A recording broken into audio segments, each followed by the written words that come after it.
गुरुदेव श्री के वचनामृत बोल 102 102 तारीख 8/8/1999।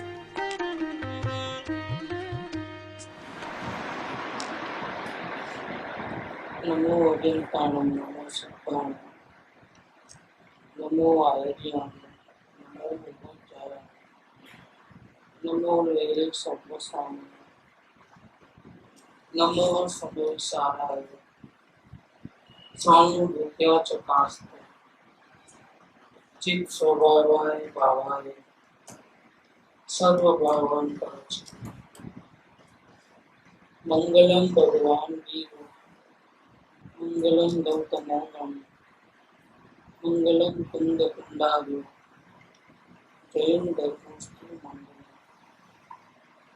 सर्वमंगल मांगल्य सर्व कल्याण कारकम दानं सर्वधर्माणां जैनं जयतु शासनं ओंकार बिंदु संयुक्त नित्यं ध्यायन्ति योगिनः आमदं मोक्षदं च ओंकाराय नमः। पूज्य गुरुदेव श्री के वचनामृत 102 नंबर का पॉइंट है। पूरा वचनामृत पढ़ने के बाद विस्तार करेंगे। सम्यक दर्शन कोईना કહેવાથી કે આપવાથી મળતું નથી। આત્મા પોતે અનંત ગુણોનો પિંડ સર્વજ્ઞ ભગવાને જેવો કયો તેવો છે। એને સર્વજ્ઞના ન્યાય અનુસાર સત્સમાગમ વડે બરાબર ઓળખે અને અંદર અખંડ ધ્રુવ જ્ઞાયક સ્વભાવનો અભેદ નિશ્ચય કરે એ જ સમ્યક દર્શન આત્મ સાક્ષાત્કાર છે। એમાં કોઈ પર વસ્તુની જરૂર પડતી નથી। આટલા પુણ્ય કરું શુભરાગ કરું એનાથી ધીમે ધીમે સમ્યક દર્શન થશે એ વાત ખોટી છે। કોઈ બાહ્ય ક્રિયા કરે જાપ કરે હઠયોગ કરે તો એનાથી એને કદી પણ સહજ ચૈતન્યમય શુદ્ધાત્મ સ્વભાવ પ્રગટે નહીં, ધર્મ થાય નહીં। ધર્મ તો આત્માનો સહજ સુખદાયક સ્વભાવ છે। बोल यहाँ पूरा थे। इस सम्यक दर्शन के बारे में और धर्म के बारे में बात की।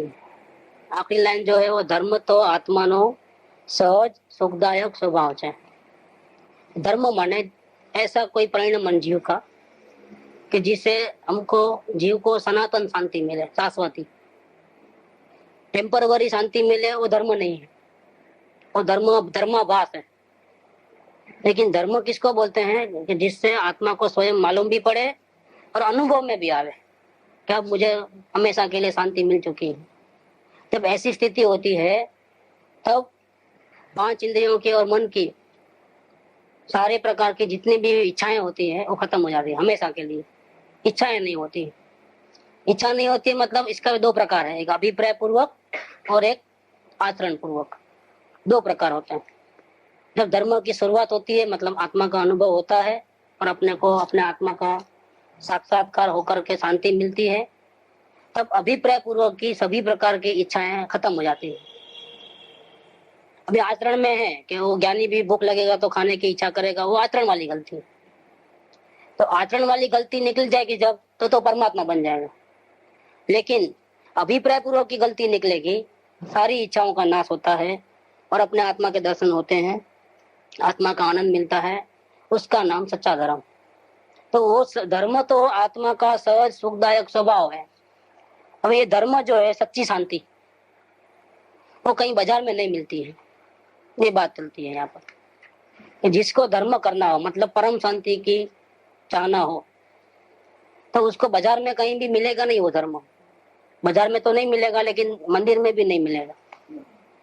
मंदिर में भी नहीं मिलेगा, लेकिन साक्षात समोसरण में भी भगवान के पास नहीं मिलेगा। क्योंकि धर्म किसका स्वभाव है? आत्मा का स्वभाव है। तो जो जिसका जो स्वभाव है वो वहीं मिलता है। तो ये जो धर्म है, शांति है आत्मा की, वो भगवान के पास गिरवी नहीं है, न गुरु के पास गिरवी है, न कहीं मंदिर मस्जिद में कहीं मिलती है, न हिमालय की टॉप पे मिलती है। और किसी के कहने से मिल नहीं जाता और किसी के देने से लिया नहीं जाता। ये धर्म ऐसी स्थिति है क्योंकि वो आत्मा का मूल स्वभाव है, सहज स्वभाव है। अभी यहाँ प्रश्न ऐसा होता है कि हमारा आत्मा का जब धर्म शांति ये हमारा स्वभाव है तो फिर हमको मिलता क्यों नहीं है? क्योंकि जैसे बर्फ का स्वभाव है ठंडापना, तो ठंडी और बर्फ कभी अलग नहीं रहते हैं। गर्मी और प्रकाश ये अग्नि का गुणधर्म है, तो अग्नि में से गर्मी और प्रकाश कभी अलग नहीं होता है। जब यहाँ धर्म आत्मा का सहज स्वभाव है तो फिर हमको शांति क्यों नहीं मिलती है, अशांति क्यों है? ये एक सवाल है यहाँ पर। धर्म कहीं बाहर से मिलने वाला नहीं है, कोई देने से लिया नहीं जा सकता है। धर्म आत्मा का स्वभाव है और हम आत्मा है, तो फिर हमको क्यों नहीं मिलती है शांति? ये एक सवाल है यहाँ पर। तो ये सवाल का जवाब ये है कि आप लेने को कब गए थे आत्मा के पास? आत्मा में शांति है, लेकिन आप किधर घूम रहे हो, कहाँ कहाँ भटक रहे हो? बस वो भटकन बंद करके आत्मा के पास चले जाओ, मिलेगी। नहीं मिलने का सवाल नहीं है, क्योंकि वो तो उसका स्वभाव है। लेकिन आप सब गड़बड़ बंद कर दो पहले। इसका जीव का ज्ञान का उपयोग है, वो अपने आत्मा को देखता है कि दूसरों को देखता है?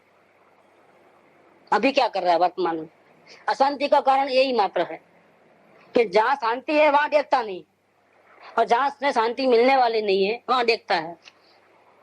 कृपावली 108 में अवलोकन के पत्र में वो कहा है, हे जीव तू ब्रह्मा माँ तने हित कहूं छू, सुख अंतरमा छे बाहर शोधवाથી મળશે। वहां से साधना शुरू हो गई। शुद्ध अंतःकरण से ऐसी साधना शुरू किया जाए और अपने आत्मा को देखने की कोशिश किया जाए, तो कोशिश पूरी होते ही जब आत्मा का दर्शन होगा प्रत्यक्ष में, तब जो स्वभाव है वो परिणमन में आए बिना रहेगा, परिणमन में आएगा। लेकिन हम तो समुद्र के किनारे पे खड़े हैं और समुद्र दिखता नहीं है। क्यों नहीं दिखता है? कि मुख समुद्र की तरफ नहीं है, पीठ समुद्र की तरफ है। तो फिर गड़बड़ है, फिर नहीं मिलेगा, फिर नहीं दिखेगा। वो नहीं दिख रहा है इसलिए नहीं है क्या? समुद्र नहीं दिख रहा है तो क्या समुद्र नहीं है? क्या है? ऐसे आत्मा है लेकिन दिख रहा नहीं है। और शांति कहाँ है? आत्मा में है। तो जब आत्मा दिख जाएगा तब शांति भी मिल जाएगी। बस इतना सा मामला है। इसलिए वो शुरुआत वहां से की है। पहले बोल के सम्यक दर्शन कोई ना कहवाथी के आपवाथी मरतू नहीं। किसी ने कह दिया कि आपको हो गया है सम्यक दर्शन, क्या अभी आप दीक्षा ले लो, क्योंकि चौथा गुणस्थान तो हो ही गया है ना। आप सच्चे देव गुरु शास्त्र को मानते हो। क्या हमारे पिताजी को बोला था साधु महाराज ने, ये देखो भाई आप रोज आते हो मंदिर में, यहाँ पूजा भक्ति करते हो, वैराग्यमय जीवन है आपका, तो इधर आइए, आपको मैं कुछ बात कहना चाहता हूँ। क्या बात है? कि मैं कान में कहने की चीज है। क्या है? ये देखो आपको समय दर्शन हो गया है, अभी किसी को कहना मत, कहोगे ना तो चले जाएगा, ऐसा बोला। क्योंकि उनके भाव दीक्षा लेने के थे और उनको मुंह डालने का था कि भैया हमारे को जितने शिष्य ज्यादा बनाए उतना क्या है, जल्दी जल्दी आचार्य पद मिल जाए हमारे। सबको ऐसा रहता है भाई, इतने चेले हो गए तो फिर हम आचार्य हो गए। तो पिताजी में वो लक्षण देखे कि इनको दीक्षा लेने का भाव है, बहुत ध्यान से आते हैं, सुनते हैं, आंख में से आंसू भी जाते हैं, वैराग्य है। कान में कह दिया देखो आपको समय दर्शन हो गया है, और किसी को कहोगे ना तो चले जाएगा। क्या ये तो होनार अच्छी थी। तो उनके बाजू में मारवाड़ी भाई था, वो काली स्वामी का भगत था। उनको मालूम पड़ा कि अच्छा सा जीव है, और कहीं दीक्षा ले लेगा तो बेचारे सब गड़बड़ हो जाएगी, परीक्षा तो इसको है नहीं कुछ। तो उसने गाली दे दी कि दीक्षा लेना है तो भले लेना, लेकिन एक बगैर काली स्वामी को मिल के आ जाओ, नहीं तो तुम दो बाप के। क्या बोला? तो रोज मानते नहीं थे तो फिर गाली दे दिया वो, अगर तू नहीं गया और ऐसा ही दीक्षा ले लिया तो तुम दो बाप के हो जाओ। और उसको गाली जा अच्छी लग गई, तब ऐसा है तो चले जाएंगे चलो। और गए फिर काली स्वामी के पास, वहां तत्व का अभ्यास किया तो दीक्षा क्या है, आत्मा क्या है, सब मालूम पड़ा। दीक्षा लेने का भाव खत्म हो गया। ये होनार कोई अच्छी थी। बाबूलाल जी जो है वो जिन्होंने गाली दी थी वो भी मौजूद है, बोरीवली में है अभी, दुकान तो वही है जहाँ पहले थी वहीं। और ये एक उपकार है उनका, तो उन्होंने ऐसी गाली दे दी और तत्व का अभ्यास हुआ। गुरुदेव की कृपा से तत्व ज्ञान का अभ्यास होकर के पूरा पासा पलट गया। तो हमको भी ये मिला, बाय बर्थ मिला हमारे। नहीं तो ढूंढने पसीना निकल जाए धर्म, क्योंकि आजकल का जो वातावरण है वो क्रियाकांड में धर्म बनाते हैं, जबकि यहाँ गुरुदेव चोखा कहते हैं क्लीन कि धर्म तो आत्मा का स्वभाव है, वो कहीं कुछ करे तो मिले ऐसी बात नहीं है। और न ही भगवान के पास के गुरु के पास गिरवी है। धर्म तो अपने आत्मा में है। अगर धर्म चाहिए, सच्ची शांति चाहिए, तो किसको देखना पड़ेगा? अपने आत्मा को देखना पड़ेगा। वो विधि सीख लो, कौन सी? अपने आत्मा को देख ले तो धर्म मिल जाएगा। इसके अलावा और कुछ भी करोगे तो धर्म मिलने वाला नहीं, शांति होने वाले नहीं। तो ये बात सम्यक दर्शन कोई ना कहवाती કે કોઈને આપી દેવાતી કે કોઈની કૃપા થઈ ગઈ ને એને આપી દીધું, એવું નથી કઈ ભાઈ। વિતરાગનો માર્ગ કોઈને આપવાથી મળતો નથી ને આપે એ લઈ પણ લે ને પાછો। कोई दे सकता है तो कोई लूट भी सकता है, तो ऐसी कोई चीज नहीं है। जैसा ज्ञान है तो कोई चुरा नहीं सकता है। ऐसे मैं आत्मा हूँ, ऐसा श्रद्धा, वो आत्मा को प्रत्यक्ष देखने से जो ऐसी श्रद्धा होती है, अनुभव होता है आनंद का, वो पर्सनल विषय है। ये होने के बाद वो कोई दे सकता नहीं है और कोई ले सकता भी नहीं है। तिजोरी में हीरा जवाहरात माणिक पड़े होंगे तो कोई चुरा भी ले सकता है, लेकिन ये ज्ञान और ये दर्शन, ये आचरण, सम्यक दर्शन, रत्नत्रय की प्राप्ति कोई चुरा नहीं सकता है और कोई दे भी सकता नहीं। ये जीव को स्वयं को पुरुषार्थ करके उसको प्राप्ति करना चाहिए। पुरुषार्थ तो जीव, हर एक जीव करता ही है, अज्ञानी ज्ञानी कोई भी हो, ये परमात्मा भी पुरुषार्थ करते हैं। क्योंकि परिणमन हर एक समय में चालू है, हर एक जीव का, जीव मात्र का। जीव मात्र का क्या, जड़ चेतन सभी का। क्योंकि सामान्य गुण होने से परिणमन चालू है, द्रव्यत्व गुण के कारण, वस्तुत्व गुण के कारण कोई न कोई अपना प्रयोजनभूत कार्य करते हैं। तो परमात्मा भी कहीं ऐसे नहीं बैठे हैं कि चलो काम हो गया तो खत्म हो गया, नहीं, वो भी निरंतर अपने आत्मा को देख करके अनंत शांति को आस्वाद ले रहे हैं। अपने ज्ञान के द्वारा सारी दुनिया को जान रहे हैं, स्वयं में ऑटोमेटिक, बिना प्रयत्न। तो ज्ञानी भी कार्य करता है। तो ज्ञान दशा प्रकट हो गए तो परमात्मा दशा प्रकट कैसे हो गए? अभिप्राय पूर्वक की सभी इच्छाओं का नाश हो गया, परम शांति मिली।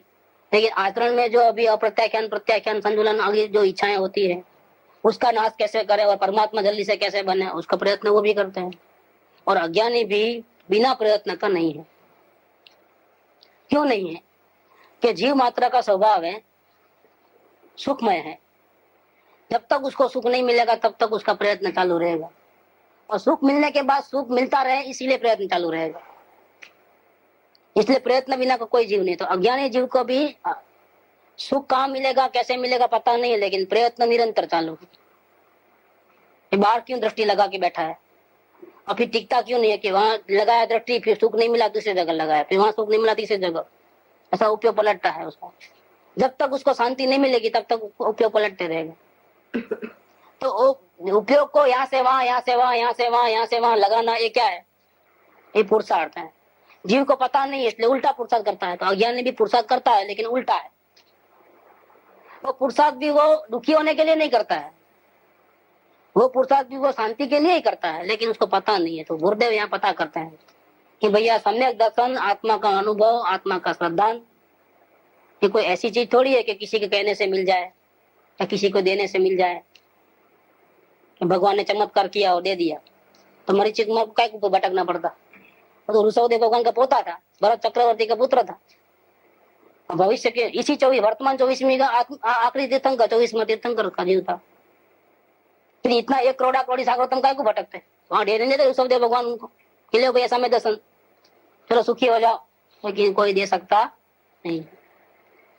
सम्यक दर्शन કોઈ ના કહેવાથી કે આપવાથી મળતું નથી। सम्यक दर्शन કયો, આત્માનો સાક્ષાત્કાર કયો, આત્માની શાંતિ કયો, અભિપ્રાય પૂર્વકના સારી વાસના ઈચ્છાઓનો અંત કયો, જન્મ મરણનું બીજ બળી ગયું કયો, મોક્ષનું રિઝર્વેશન કયો, બધી એક જ વાત છે। मुक्ति का रिजर्वेशन, परमात्मा बनने का रिजर्वेशन। सम्यक दर्शन हुआ तो गारंटी से मोक्ष में जाएगा, गारंटी से। अभिप्राय पूर्वक का इच्छाओं का अंत होगा तो अभी आचरण पूर्वक की जो इच्छाएं का अंत है तो क्रमशः होकर के ये पूर्ण शांति मिलेगी और परमात्मा बन जाएगा, मुक्ति मिल जाएगी। किसको? जिसको सम्यक दर्शन हुआ उसको।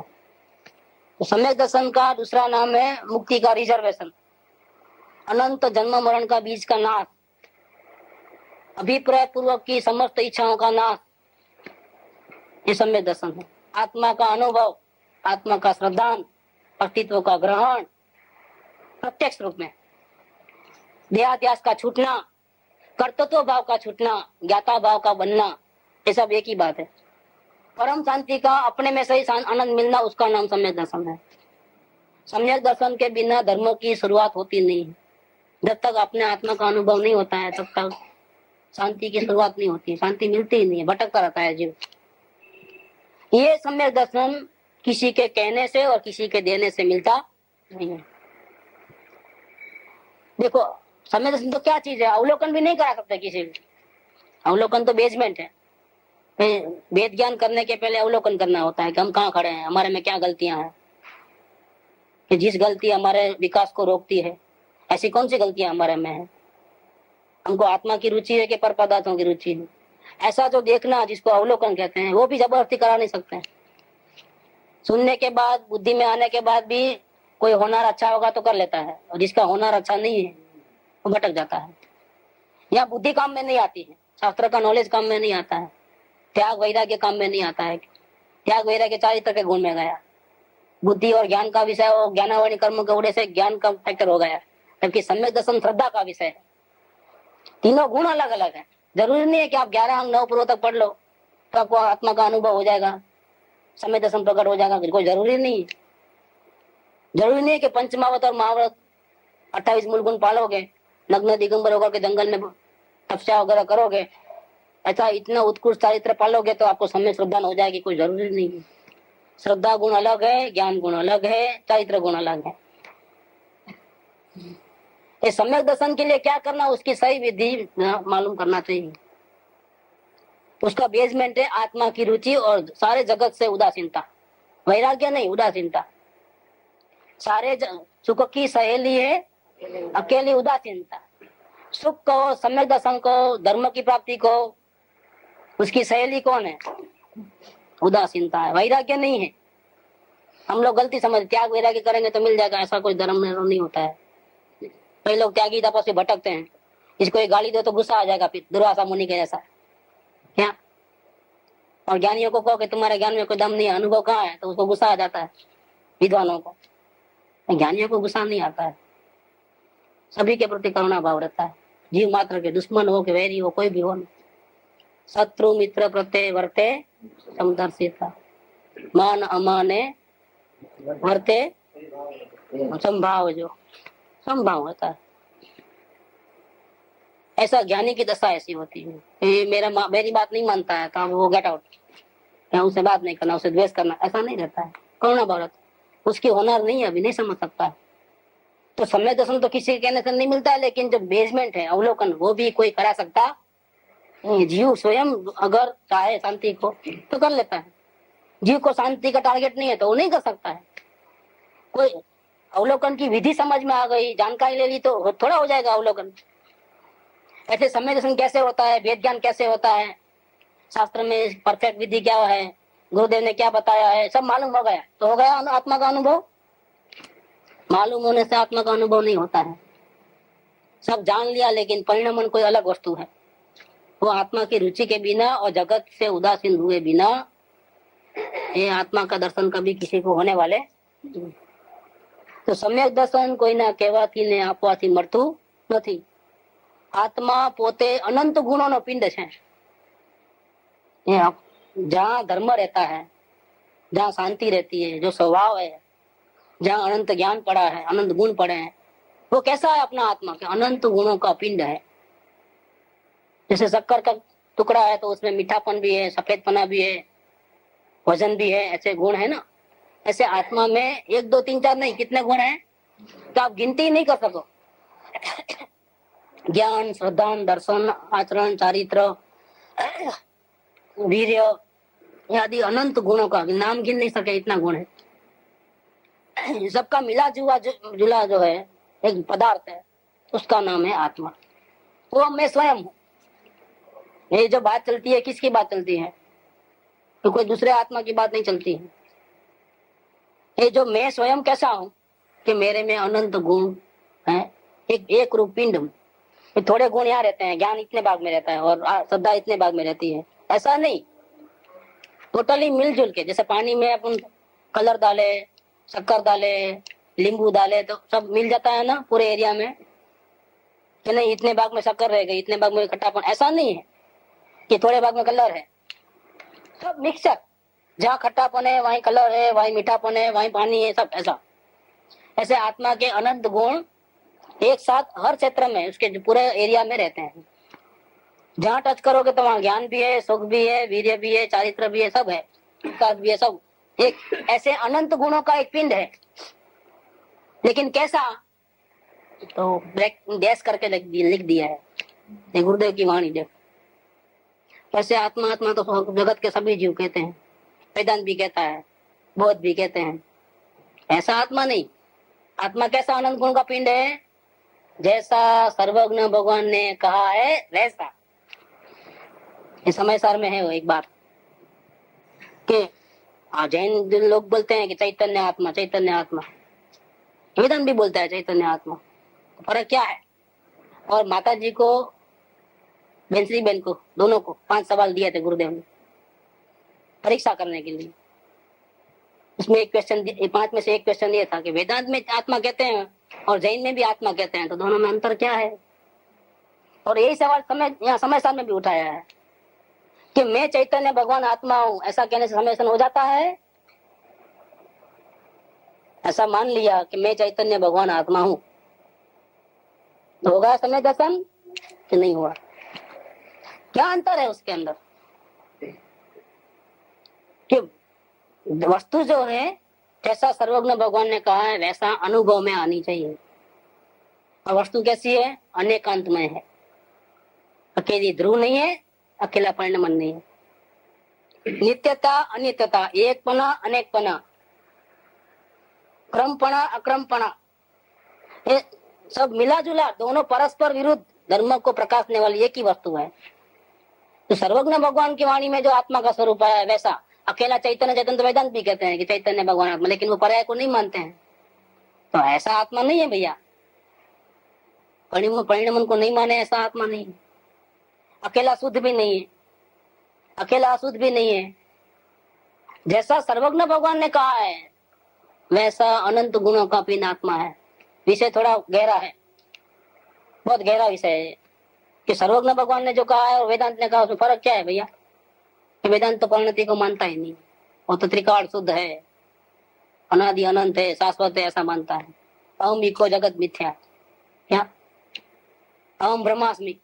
लेकिन बाद में ये सब क्या हो रहा है, ये सपने किसको आ रहे हैं, क्रोधमान माया लोग किसको हो रहे हैं, उसका कोई खुलासा नहीं। आत्मा तो ब्रह्म है। जबकि जैन दर्शन में सर्वज्ञ भगवान ने जैसा आत्मा का स्वरूप कहा है कि वस्तु स्वभाव से तो परिपूर्ण शुद्ध है, लेकिन वर्तमान में जब तक पूर्ण परम वितरागता नहीं आती है, सभी गुणों का परिणाम शुद्ध नहीं होता है, तब तक इसकी परिणति में क्रोधमान माया लोग आदि होते हैं। उसका नाश कैसे करना, उसका भी उपाय बताया है। जो अकेला शुद्ध है तो कोई प्रयत्न करने की क्या जरूरत है, फिर सत्संग में आने की क्या जरूरत है, खाओ पियो मजा करो, क्योंकि आत्मा शुद्ध है। नहीं, आत्मा स्वभाव में शुद्ध है, शांति का भंडार है, लेकिन वर्तमान हालत उसकी कैसी है, दुखमय है। इसका कारण यह है कि वो अपने को नहीं देखता है, जहाँ सुख है वहां नहीं देखता है, और जहाँ सुख नहीं है वहां देख करके, सुन करके, चख करके अपनी शक्ति को बर्बाद करता है। ऐसी गलती करने के कारण से उसकी वर्तमान हालत में गड़बड़ी है। और ऐसी हालत भले ही गड़बड़ वाली है, लेकिन जब चाहे तब वो सुधार भी सकता है। अपने परिणमन को शांति में बनाना नहीं बनाना वो उसके हाथ की बात है, क्योंकि वो ज्ञान का मालिक है। और ज्ञान किसके कंट्रोल में है? आत्मा के कंट्रोल में है। उसके पास ज्ञान शक्ति है। अनंत काल का गड़बड़ किया है वो 1 सेकंड में टर्न ऑफ हो जाता है पूरा। जैसे हम बहुत टाइम से उल्टे रास्ते पे जा रहे हैं, लेकिन पता चला कि ये तो हम रॉन्ग साइड जा रहे हैं, तो पलटी मारने में कितनी देर लगेगी? रास्ता काटने में देर लगेगी, लेकिन पलटी मारने में कितनी देर लगेगी? बस ऐसा है। ये पलटी मारना, उसका नाम समय दर्शन। आत्मा का अनुभव हुआ, ये समय संशोध हुआ। अभी परमात्मा बनने में जो उपाय करने चाहिए वो अभी बाकी है। अभिप्राय पूर्वक के दोष निकल गए, तो अभी आचरण पूर्वक जो दोष होते हैं, अप्रत्याख्यान प्रत्याख्यान संयोलन के, अभी इच्छा हो रही है, जो अल्प भी राग द्वेष का बंधन हो रहा है, उसको कैसे खत्म करना वो आगे बताया। वो रास्ता लंबा भी हो सकता है, तुमका भी हो सकता है। पूर्व कर्म का स्टॉक कितना है, वर्तमान में पुरुषार्थ कैसा है, ये दोनों के ऊपर उसका आधार है। कोई जीव तो समय सन प्राप्त करके उसी भाव में मोक्ष जाते हैं, कोई जीव तीसरे भाव में मोक्ष जाते हैं, और कोई जो लेट करे तो 15 भाव भी लग सकते हैं। जैसे महावीर स्वामी को 10 भाव लगे, ऋषभदेव भगवान को 9-10 भाव लगे, परमात्मा भगवान को 9 भाव लगे, ऐसा देर भी लग सकती है। कोई सौगाणी जैसे हो तो एक आध भाव में खत्म, तीसरे भाव में मोक्ष, कृपा तीसरे भाव में मोक्ष, एकावतारी हो गए सब। तो कोई पुरुषार्थ ज्यादा करे, पूर्व कर्म का स्टॉक कम है तो जल्दी भी हो जाए। कोई उसी भाव में मोक्ष जावे, निकोज से निकले 98 पुत्र, भगवान की वाणी सुनी, दीक्षा ली, उसी भाव में समय सन केवल ज्ञान लेकर के उसी भाव में मोक्ष ले। क्या कहें, जीव का परिणाम कैसा है, पुरुषार्थ कैसा है, उसके ऊपर डिपेंड होता है पूरा। तो जीव में ताकत है, एक ज्ञान की ताकत है हमारे पास। अगर हम उसको बर्बाद नहीं करेंगे उधर उधर, और जहाँ शांति है अपने स्वभाव में, उसको देखने की कला अगर हमको आ गई और उसको एक दफे देख लिया तो शांति का शुरुआत हो जाती है, धर्म की शुरुआत हो जाती है। ये सब काम हमको करना पड़ेगा, गुरु की कृपा से नहीं होता है, भगवान की कृपा से नहीं होता है, किसी के कहने से नहीं मिलता है, हमको प्रयत्न करना पड़ेगा। આત્મા પોતે જાતે અનંત ગુણોનો પીન સર્વજ્ઞ ભગવાને જેવો કયો તેવો છે, તેને सर्वज्ञ न्याय अनुसार। एक तो आत्मा का स्वरूप जैसा भगवान ने बताया वैसा होना ख्याल में आना चाहिए। दूसरा, उसको प्राप्त करने की बात जो है वो सर्वज्ञ भगवान ने जो रीति बताई है उसी रीति से, दूसरी रीति से नहीं चलेगा। अपना अलग रास्ता नहीं है। जिस रास्ते पे ऋषभदेव भगवान मोक्ष में गए वही रास्ते पे भूतकाल में अनंत 24 गई है मोक्ष में। कई ज्ञानी ऐसे ही मोक्ष में गए उसी विधि से। उसी विधि से महावीर स्वामी मोक्ष में गए हैं। इसी विधि से अभी भविष्य में भी जितने तीर्थंकर ज्ञानी परमात्मा मोक्ष जाएंगे सब उसी विधि से होगा। सर्वज्ञ भगवान ने जो न्याय बताया है, जो रीत बताई है, उसके अनुसार उल्टा पुल्टा नहीं चले जरा भी। इसमें फायदा इतना ज्यादा है कि इसमें अंश मात्र भी कहीं कसर नहीं देनी चाहिए। ये शाकभाजी का व्यापार नहीं है क्या, ये सोन चांदी का भी नहीं है, हीरो का है। सोन चांदी को तो ग्राम में मिलीग्राम में तोलते हैं और हीरो को सेंटों में तोला जाता है। तो थोड़ा झुक गया तो भले ही कोई बात नहीं, ऐसा नहीं चलता है, नुकसान होता है इसमें। तो ये चैतन्य हीरे का व्यापार है, ये तो और भी कठिन है। और सेंटों में क्या, सेंटों से भी अधिक, इसमें एक असर भी थोड़ी भी नहीं रहती है, रही तो बहुत नुकसान होता है। थोड़ी भी गलती नहीं चलती है, न वस्तु स्वरूप में थोड़ी भी समझ में गलती होना चाहिए, न उसके उपाय में भी थोड़ी भी गलती होनी चाहिए। अंश मात्र भी गलती रही तो नहीं होगा। मुमुक्षु जीव जिसने अवलोकन सफलता से किया है उसको 3 गलती रह गई 254 में पत्र में। आलोकनी अल्पपण सुखेच्छा 0.0001% नहीं चलेगा भैया। सुख तो आत्मा में ही है, 0.01 में भी किधर भी नहीं है। लेकिन बदले में किसी प्रकार की चाहना नहीं रखना कि भगवान मोक्ष में लेके जाओ तो मैं भक्ति करूं, नहीं चलेगा सौदाबाजी। निष्कामता जहाँ है, पूरी पूर्णता, निष्कामता, वो सच्ची भक्ति है।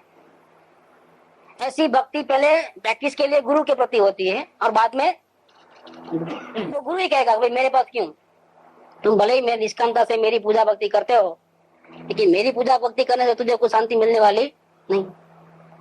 लेकिन तुम्हारा जो हिसाब किताब देख रहे हैं, निष्कामता देख रहे हैं, सर्वस्व अर्पणता देख रहे हैं, समर्पण भाव देख रहे हैं, तो तुम योग्य जरूर हो आत्मदर्शन करने के लिए। और वही भक्ति तुम अगर डाइवर्ट करो अपने आत्मा के प्रति तो तुमका आत्मा के दर्शन हो जाएंगे। फिर तेरे में बहुत बड़ी योग्यता है तो गुरु उसको उसके आत्मा का एडॉप्ट दे देते हैं। गुरु का काम कितना कि वो खोया हुआ बेचारा सुख के लिए निष्कामता करता है, सर्व समर्पण करता है, सब कुछ करता है। तो गुरु को लगता है ये योग्य व्यक्ति है, वास्तव में सुखी होना चाहती है, शुद्ध अंतःकरण वाले जीव है वो। उसको अपना सुख कहाँ मिलता है उसका एड्रेस दे देते हैं कि भैया तेरा सुख मेरे पास नहीं है, तेरा सुख तो क्या है तेरे पास ही है, मेरे को दिखता नहीं है, मैं देखने की विधि सीख लो अभी हो जाएगा। बस इतना काम गुरु का है। गुरु किसी को आशीर्वाद से दे नहीं सकते इसको सुख। जो स्वयं सुख का भंडार है उसको क्या दिया जाए, स्वयं ज्ञान का भंडार है उसको क्या देवे, और ले भी नहीं सकता है क्योंकि 2 द्रव्य के बीच में अत्यंत अभाव है। प्रदेशत्व नाम का किला है, बाउंड्रीज, कोई किसी में प्रवेश भी नहीं कर सकता है।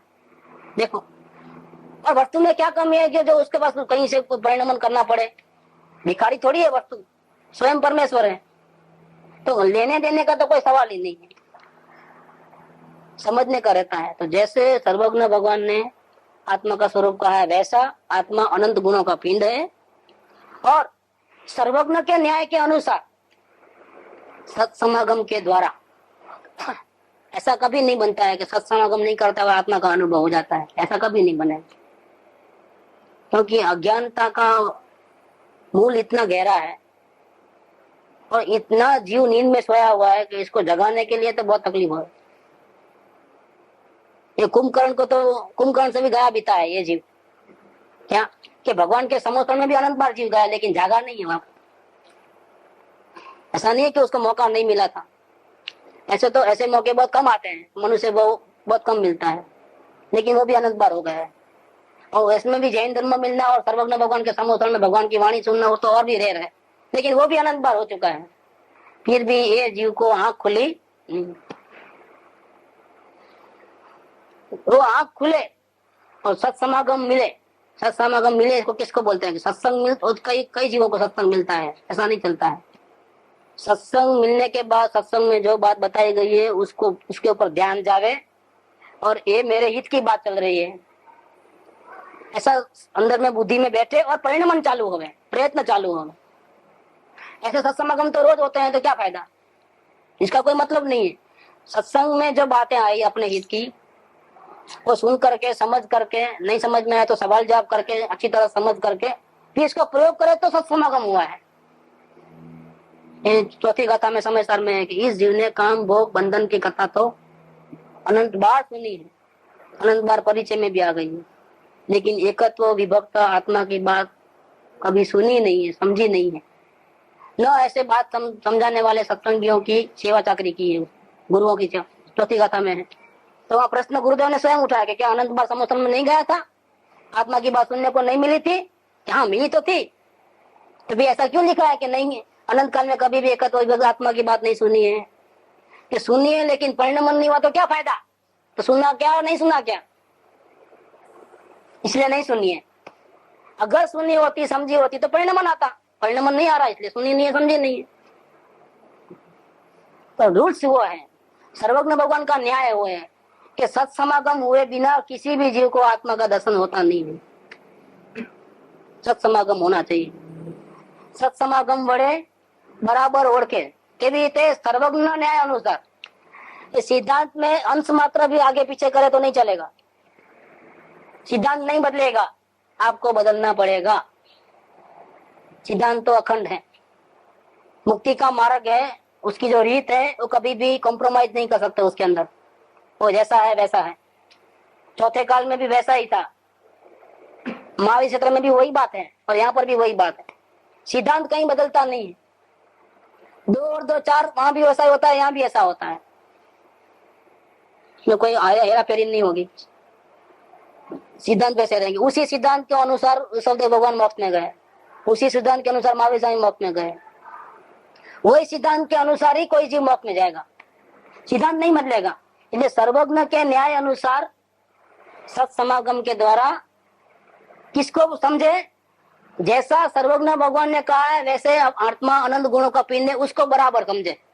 क्या समझने का सब्जेक्ट एक ही है, अब किसको समझना है? देवगुरु शास्त्रों को? रॉन्ग, देवगुरु शास्त्रों को नहीं, आत्मा को समझना है। जिसको नजर आत्मा के ऊपर है तो आत्मा की बात करने वाले कौन है, उसकी पहचान उसको हो जाएगी। नजर गुरु को समझने की है तो फिर समझ ही नहीं पाएगा, गुरु को भी नहीं समझ पाएगा। देखो बेदमेंट में क्या लेना है, किसको गुरु का ज्ञान होता है, किसको आत्मा की जानकारी होती है कि जिसको आत्मा चाहिए या शांति चाहिए, धर्म करना है, वो जिसका बेज है। नहीं हम पहले परीक्षा करके बाद में, लेकिन परीक्षा किस आधार पे करोगे, किस कौन सा बेज लोगे? सामने वाला सही बोल रहा है गलत बोल रहा है, बेसमेंट क्या है उसका, तो पॉइंट तो होना चाहिए ना परीक्षा करने का भी। तो परीक्षा करने का एक पॉइंट है, मुझे आत्मा चाहिए, दूसरा कुछ नहीं चाहिए। इसका दूसरा अर्थ, मुझे सिर्फ आत्म शांति चाहिए। उसका तीसरा अर्थ, परमानेंट शांति चाहिए। चौथा अर्थ, अंश मात्र भी अशांति, डर, भय, चिंता नहीं चाहिए। ये बेस बनाओ, इस बेस से आप पहचानो। पहले गुरु को पहचानो, बाद में वो नहीं चलता है। पहले वरराजा को उठाओ, वर और कन्या की सगाई करो, बाद में बैंड बजाओ और जान लेके आना। जान हाजिर है, कंकोत्री छप गई है और वरराजा नहीं है, गायब, इन्हें वो ढूंढने का बाकी है तो नहीं चलेगा। पहले आत्मा को बिठाओ यहाँ पर। तो क्या समझना क्या है हमें समय दर्शन के लिए? कि जैसा सर्वज्ञ भगवान ने वाणी में कहा है, आत्मा का स्वरूप बताया है, अनंत गुणों का पिंड, उसको ही समझना है। कैसे समझना है? सर्वज्ञ भगवान ने जो न्याय रीति बताई है, उसी न्याय रीति से सत्समागम के द्वारा उसको समझना है। दूसरी रीति से नहीं चलेगा। आप इस कितना क्लियर कर दिया है। इन्हें बराबर ओरखे, क्योंकि ज्ञान के बिना ध्यान किसका करोगे भैया? तो देखो, ध्यान करो, चक्रों का ध्यान करो, कोई बोलता है उसका भगवान का ध्यान करो, कोई बोलता है देखो तुम ध्यान करोगे तो लाल पीले मूर्ति हो जाएगी, उसका ध्यान करो। नहीं, इसका भी ध्यान नहीं। पहचानना पड़ेगा कि जो जिस वस्तु का हम ध्यान करके सुखी होने वाले हैं, वो वस्तु आके चले जाए ऐसी होनी चाहिए कि शाश्वत रहनी चाहिए। देखना एक बात, क्योंकि हमको सुख तो हमेशा चाहिए, और जिसका ध्यान करने से सुख मिलने वाला है वो चीज थोड़ी देर के लिए चले जाती है क्या? तो सुख शांति हमेशा मिलेगी तो नहीं मिलेगी। जिसका ध्यान करना है उसका ज्ञान चाहिए, और वो वस्तु कैसी चाहिए? शाश्वत चाहिए, क्योंकि हमको शांति शाश्वत चाहिए। इसीलिए ध्यान में ये चक्रों का आधार नहीं लिया जाता है। क्यों? जैन दर्शन में जो ध्यान का विषय सब्जेक्ट है, कि जिसके ऊपर ध्यान करने शांति मिलती है, वो सब्जेक्ट अविनाशी शाश्वत है। ऐसे कोई भी चीज का आधार नहीं लिया जाता है। जैसे मन का आधार नहीं लिया जाता कि चिंतन करते जाओ, जाप करते जाओ तो मिल जाएगा। क्यों? कि मन का भरोसा नहीं है, आज है कल नहीं है। कई जीवों को मन नहीं है, एक इंद्रिय, दो इंद्रिय, तीन इंद्रिय वाले, चार इंद्रिय वाले को, पंचेंद्रिय भी कई बिना मन के हैं। ये एक्स्ट्रा कैपेसिटी है विचार करने की, जिससे वो बुद्धिपूर्वक अच्छा बुरा सोच सकता है। अबुद्धिपूर्वक तो सभी जीवों को है मन, मतलब सोचना अबुद्धिपूर्वक का। अच्छा बुरा तो हर एक जीव को लगा पड़ा, राग द्वेष के भाव, लेकिन वो अबुद्धिपूर्वक है। मन मिलने से बुद्धिपूर्वक भी राग द्वेष के भाव कर सकता है, अपना अच्छा बुरा सोच सकता है। तो मन मिले भी ना भी मिले, काया का कोई भी पार्ट को देखने से नहीं मिलता है, सांस को देखने से, क्योंकि सांस छूट जाने वाली है। सांस को देखते जाओ शांति मिल जाएगी, लेकिन सांस रहेगी तब तक शांति मिलेगी, नहीं रहेगी तब क्या करोगे? तब आप दुखी हो जाओगे। जितने झूठे धर्म निकले हैं, कैसे निकले हैं? आधार क्या है उसका? बेसमेंट क्या है? बेसमेंट में कोई शाश्वत पदार्थ नहीं है। वहां पर चक्रों को कोई देखते हैं। एक आदमी मिला था, मैं बोलता हूँ मेरे को एक भी अच्छे बुरे विचार नहीं आते हैं। मैं कब नहीं आते हैं? जब ध्यान करता हूँ तब। कौन सा ध्यान करते हो, किसको देखते हो? तो नहीं, इधर आज्ञा चक्र है। बोला क्या? बोला उसका ध्यान करता हूँ। बोला अभी ये बॉडी में आज्ञा चक्र है, वो बॉडी छूट जाएगी तो किसका ध्यान करोगे? तब शांति क्या होगा? वही गड़बड़ है पूरा। तुमको सही में अभ्यास करना है तो 5 इंद्रिय और मन, किसी का आधार लिए बिना डायरेक्ट शाश्वत जो ज्ञान है हमारे पास, जो हमारी शक्ति है, तो दूसरे भाव में भी साथ में चलने वाली है, और जिसका ध्यान करना है वो भी साथ में चलेगा तुम्हारे। उसकी कला तुम सीख लो एक बार। किसी की जरूरत नहीं है, न मंत्र जाप की जरूरत है, न चिंतन की, न मंथन की, न स्मरण की, किसी की जरूरत नहीं है। क्योंकि ये काम किसका है? चिंतन मनन स्मरण किसका है? मन का आधार। हमको मन का आधार नहीं लेना है। जब हमारे पास शक्ति है तो हम क्यों किसी का आधार लेंगे? ये जड़ मन का हमको आधार नहीं लेना है, और कोई चक्रों का आधार नहीं लेना है, क्योंकि वो तो मृत्यु तक साथ में है। बाद में क्या? मृत्यु के बाद भी तुम तो कहीं जाओगे, तब किसका आधार लोगे भैया? तो काम ऐसा करो कि जिसका आधार लेना है वो स्वयं का आधार ले ले। ऐसी कोई काम करो कि जहां भी जाए तो अपना काम चालू रखे वो। इसलिए वो बात बताया कि सर्वज्ञ के न्याय अनुसार सत्समागम के द्वारा आत्मा को बराबर पहचानने में क्या है कि ध्यान का सब्जेक्ट को बराबर जान ले। ज्ञान के बिना ध्यान नहीं होता है। तो पहचानने का मतलब क्या है कि हाँ यही आत्मा है, ऐसा पहला ज्ञान से पहचानना पड़ता है। ज्ञान से पहचानने के बाद मति श्रुत ज्ञान ना बुद्धिपूर्वक ना विकल्पों ने समेटी लई અને અંતરમાં ગાયક જે ત્રિકાળી ધ્રુવ શાશ્વત પોતાનું ધામ છે ત્યાં ઉપયોગને જોડી દેવો, ત્યાં ઉપયોગને અંદરમાં લઈ જવો। ये 144 गाथा समयसार में इस ज्ञान की प्रक्रिया बताइए।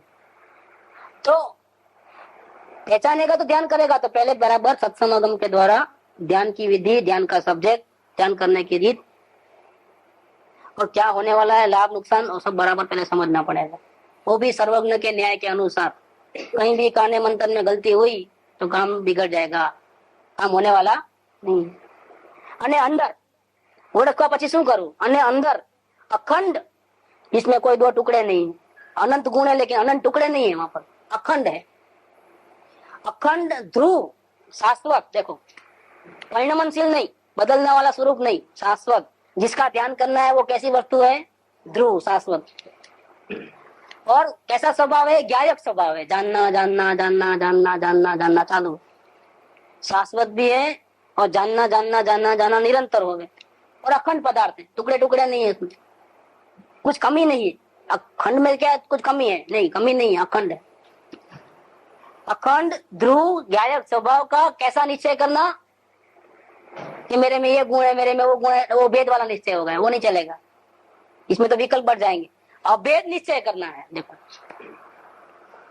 सत्समागम के द्वारा आत्मा के अनंत गुणों का पिंड है ऐसा बराबर समझ करके, सर्वज्ञ भगवान की रीति के अनुसार समझ करके, पहचान करके, फिर अंदर में जाना। और अंदर में किसको पकड़ना? अखंड ध्रुव ज्ञायक स्वभाव, उसका अभेद निश्चय करे। एज सम्यक दर्शन ने आत्म साक्षात्कार है। इसको ही बोलते हैं भैया सम्यक दर्शन, आत्मा का साक्षात्कार। मेरे में इतने गुण है, उतने गुण है, ये गुण है, वो ऐसा नहीं। अभेद ने पकड़ना है, अभेद एक रूप पकड़ना है और अखंड शाश्वतता को पकड़ना है। ऐसा आत्मदर्शन होने के बाद मृत्यु का भय नहीं होता है। 1 सेकंड के बाद मेरा क्या होता है उसकी चिंता नहीं होती है। भीख मंगापना नहीं रहता है, गुलामी अवस्था नहीं रहती है। बादशाह हो गया वो चैतन्य बादशाह हो गया, उसको किसी की परवाह नहीं। सारी दुनिया एक बाजू और वो एक बाजू, परवाह नहीं। मैं अकेला भी थी, लेकिन मुझे परमात्मा मिल गया, मुझे किसी का डर नहीं। सतने संख्या नहीं कोई जरूर।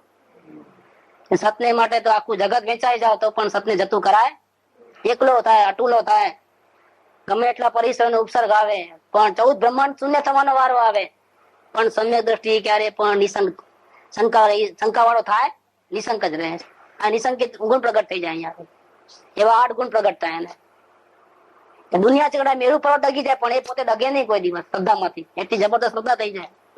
તીર્થંકર ભગવાન આવીને ઉતરીને પરીક્ષા લે કે તું ઊંડે હસ્તે ચડી ગયો છે, ભૈયા મારી પરીક્ષા રહેવા દો, મને મારો ભગવાન કેવો છે મને ખબર છે બધી। નિશંકતા આવી જાય એને। દુનિયામાં ખડબડાટ થાય પણ એના ચિત્તમાં ક્યારે ખડબડાટ થાય? આ છે સમયસરમાં બધી વાતો, નિશંકિત ગુણની વાત। बस आनु नाम सम्यक दर्शन है। ये सम्यक दर्शन है, वो आत्म साक्षात्कार है। ऐसा सम्यक दर्शन प्रगट करने के लिए एमा कोई पर वस्तु की जरूर पड़ती। आप मेरा हाथ पकड़ना और मेरे को दे देना, क्या गुरु को पकड़ना, आपका पैर पकड़ लेता हूँ, आप मेरे को दे देना, नहीं होता है ऐसा।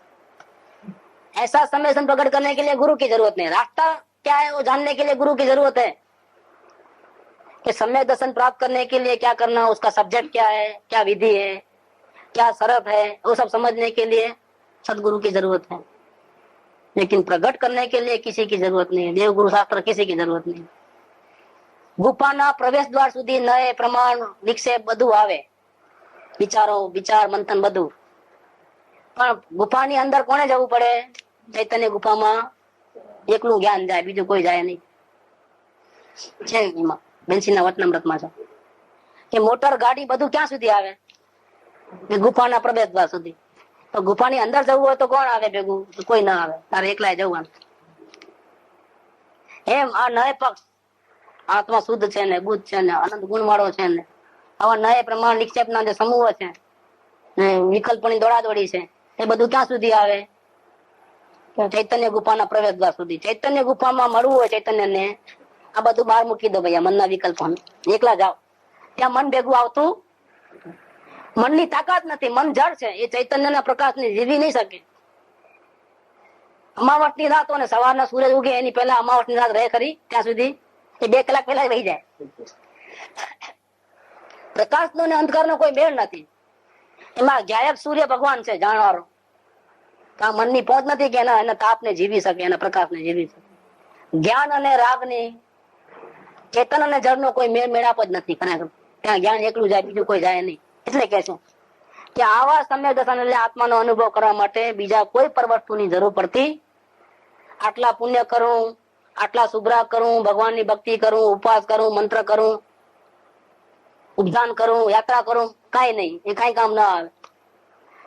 એટલે એમ કરતા ધીરે ધીરે થાય કે ન થાય? હમણાં ન થાય, પણ થોડા ટાઈમ પછી થાય કે ન થાય? કે ના, તેનાથી ધીમે ધીમે સમય થશે, એ बात પણ ખોટી છે। शुभराग भक्ति करने से आज नहीं तो कल होगा, ये बात भी गलत है। नहीं, आप फास्ट एरोप्लेन में जाओ और हम पैदल आते हैं, नहीं, पैदल भी नहीं पहुंचोगे। पुण्य करने से, भक्ति करने से, गुरु का नाम स्मरण करने से, उपवास आदि करने से, सामायिक प्रतिक्रमण जैसा हम लोग रूढ़ि रिवाज से करते हैं वो करने से आप धीरे धीरे भी नहीं पहुंचोगे आत्मा का अनुभव होने वाला। ये बात बिल्कुल भी ठीक है। कोई बाह्य क्रिया करे, कोई जाप करे, कोई हठ योग करे, कि हम लोग ऐसा खड़े खड़े ध्यान करते हैं, बिल्कुल मौन व्रत ले लेते हैं। कृपाड़ी ने साफ कह दिया, यम नियम संयम में सब आ गया कि नहीं? बात तो बिल्कुल क्लियर कर दिया है कि वह साधन बार अनंत करे तदपि कछु हाथ, तो खुला बात है। वही कृपाड़ी के भगत भक्ति में क्यों इतने जुड़ गए, हमको आश्चर्य होता है। क्रियाकांड में क्यों फंस गए? जहाँ इतनी क्लियर कट बात मिली है वहां लोग भक्ति भक्ति करके या गुरु गुरु करके क्यों पीछे पड़ गए, जबकि बात तो बिल्कुल क्लियर है कि हमारा आत्मा का दर्शन तो हमारे से होने वाला है। गुरु खाना खाए और हमारा पेट भरे, ऐसा कैसा हो सकता है? भूख हमको लगी है और हम बोले गुरु तुम खाना खा लो, क्या तुम्हारा पेट भर जाएगा? ऐसा ही है कि गुरु ने भले आत्मा देखा है, लेकिन वो आत्मा हमको देखना है। उसकी जो कला जो गुरु ने बताई वही कला हमको अंगीकार करनी चाहिए। गुरु गुरु करने से क्या होने वाला है? तो इसमें भक्ति काम में नहीं आती है। कृपालु ने 16 साल की उम्र में कह दिया यम नियम, फिर भी ये जीव अपनी बुद्धि से चलता है, तो उसका नाम क्या है? स्वच्छंद है। गुरु की जय भी बुलावे और गुरु की बात भी नहीं मानना। गुरु कैसा न्याय है? कहाँ का न्याय है? वही कृपालु ने लिखा है ना, वह साधन बार अनंत कियो तदपि कछु हाथ। तो वही बात गुरुदेव कहते हैं यहाँ पर कि कोई बाह्य क्रिया करे, कोई जाप करे, कोई हठयोग करे, तो तेनाथी एने कदी पण, क्यारेक तो थाय के नहीं, कदी पण नहीं, स चैतन्यमय शुद्धात्मनो स्वभाव प्रत्यय, ये 3 काल में अपर बात। एक होए 3 काल में परमात्मा, मार्ग नहीं बदलेगा कभी, मार्ग तो वही का वही रहेगा। आपको अगर शांति चाहिए तो आपको बदलना पड़ेगा, अपनी झूठी मान्यता को छोड़ना है। जैसा सर्वज्ञ भगवान वितराग ने जो रास्ता बताया है उसको अंगीकार करना पड़ेगा। आपकी बुद्धि, आपका त्याग, ये कोई काम आने वाली बात नहीं है। आपको आपके चाहे जितने दयादान, पूजा भक्ति, कोई काम आने वाली बात नहीं है। इतना स्पष्ट मार्ग है यहाँ पर। क्यों? यहाँ तो बदले में किसी को लेने का नहीं है। यहाँ के गुरु वितराग है। सोगानी जी ने लिखा है कि वितराग के साथ राग करेगा तो तेरी बड़ी मूर्खाई है। वो जवाब भी तेरे को देने वाले नहीं है। क्या हमारे गुरु, हमारे देव गुरु शास्त्र सब कैसे हैं? वितराग है।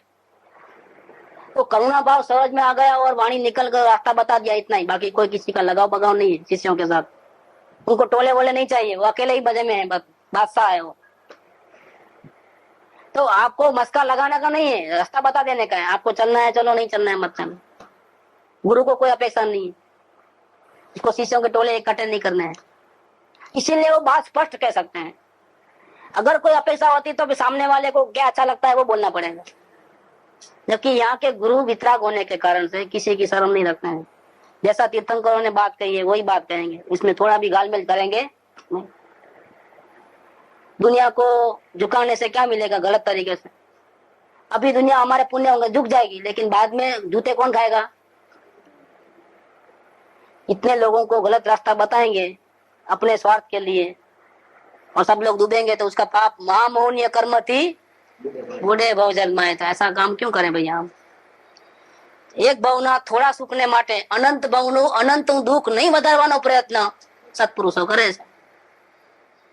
तो ज्ञानियों की वाणी अफर वाणी है, उसमें कोई गालमेल नहीं है।